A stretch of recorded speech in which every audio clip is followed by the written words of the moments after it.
Here we have a new 2024 Nissan Rogue. This one comes in the SV trim level with front wheel drive. This beautiful color is Baja Storm Metallic. And then we have charcoal cloth interior. Now for the powertrain, we get a 1.5 liter turbocharged 3-cylinder engine, made it to the Xtronic CVT. That gets us 201 horsepower, 225 pound-feet of torque. Now as we come around to the front end here, just a slight refresh for the 24 model year.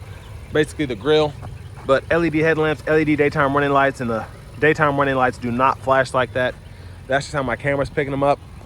But still a pretty good design here since it got its full redesign. I think it was 2021.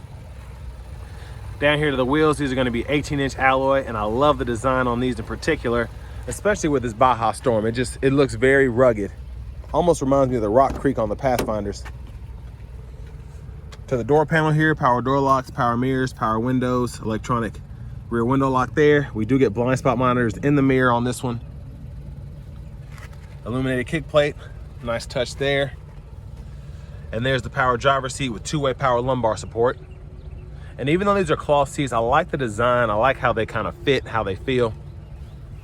Now over here, we have our steering assist button, auto stop, lift gate button. That's how we get to the cargo space. Then we have a manual tilt telescoping steering wheel, and then storage underneath the actual shifter here, which we'll get to it in a minute. Now I have that seat up front adjusted for someone of my size, being 6'3" with longer legs. So let's see how I would sit behind myself in the back seat. So pretty good space back here. Knees are just barely brushing the back of the seat. Seat back pocket is on the passenger side seat. And then we have rear AC vents, 2 USB-C charge ports, and there's a view of the front from back here. Middle seat, grab that, fold down, bottle holders are there. And then we have a grab handle with a hook there if you want to hang a dress shirt or something like that.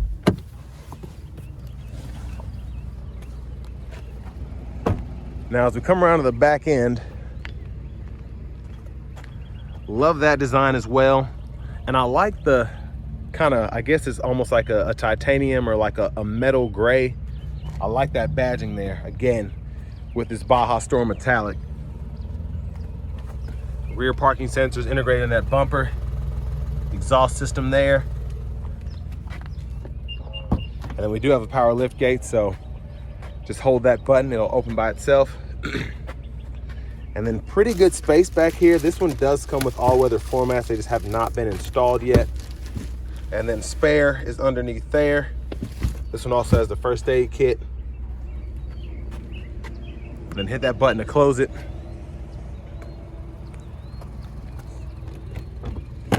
Capless fuel filler. And then to the rear passenger side, I'll show you how the seat folds. Just grab this here. It'll fold flat when the seat up front is up far enough, and you can run longer objects through. And then pretty easy to just snap it back into place. And then I like that we have this little seat belt holder there for when you're pulling the seat back and forth. Now, a big shout out to John Roberts Nissan here in Manchester, Tennessee, for allowing me to review this Rogue today. I'll leave a link below in the description. This one is on sale, and if you're looking for the best deal on a Rogue or any vehicle, new vehicle in your area, make sure you click on the link below and then just fill out that info so I can get somebody in contact with you to get you the best pricing available. But sticker price $33,170. And then here we have our manual front passenger seat. Glove compartment, pretty decent size, I think.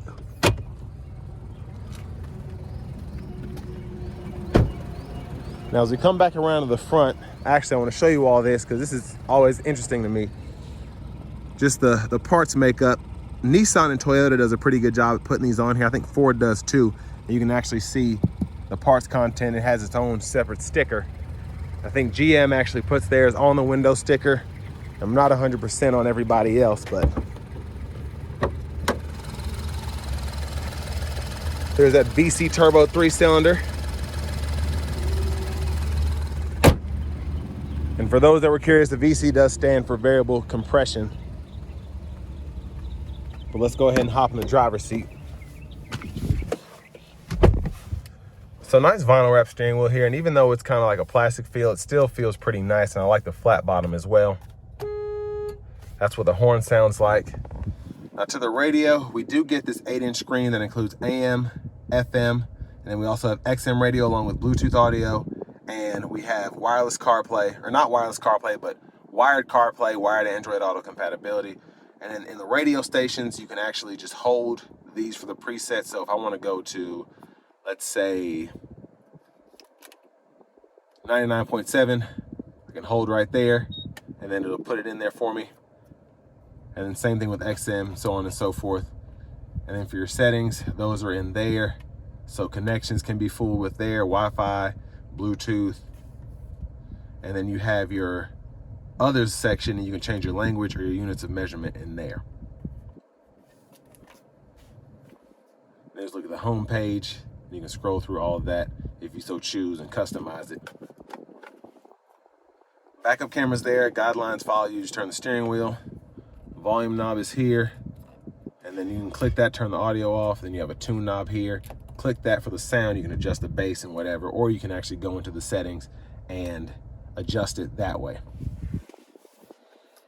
Hazards are here. Dual zone automatic climate controls. You have a knob for each side, and fan speed can be adjusted there. Fan direction, hit that button there. 2 USB-C ports. You can also run the Apple CarPlay and Android Auto off of that while charging. 12 volt there. And then for the shifter, hit this button, pull down for drive. You can tap for manual, and you'll get those simulated shifts by using these paddle shifters behind the steering wheel. Hold up for neutral, and then hit the button, pull all the way up for reverse. And then you have that push button park there. Electronic parking brake, pull up to engage, hit the brake, press down to disengage. Auto hold, you can just toggle that on or off if you want the car to kind of stay at stop at a stoplight while you take your foot off the brake. And then we do have different drive modes here. So sport, standard, and eco, which you can toggle on the fly just by toggling that up or down. Center console cubby space, decent size for the segment, I think. And I like we have a little tray here if you want to like put a phone or iPod there. There's a look at the back from up here. SOS is there, lights, sunglasses holder, and then the rear vanity mirror. And that light comes on or off as you open the lid, which I like. Now back to the steering wheel. Auto high beams can be toggled by hitting that button there, or they call it the high beam assist. And then you can toggle the high beams or flash there.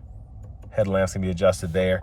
And then you have your intermittent wipers. So one time off, and then intermittent low, high. You can adjust that intermittent frequency here, and then your rear wiper intermittent on there. Push back for the rear wiper fluid, pull up for the front wiper fluid. Now we do get the Pro Pilot Assist, so you can turn on the adaptive cruise and adjust that. Gap adjust can be adjusted there, Bluetooth, voice recognition, and then volume control, the track list, radio station presets can be adjusted there. And this goes through your shortcut menu, and the scroll bar and these arrows go through the actual gauge cluster menus that are available. So you have tire pressure monitors, you can look at fuel economy, even the variable compression of the turbo there, and then trip meters, everything else that you'd expect. And then your settings are in here, and you can fool with that as well if you want to go through your vehicle settings, eco mode settings, so on and so forth. Push button starts there. Here's the key fob with remote start.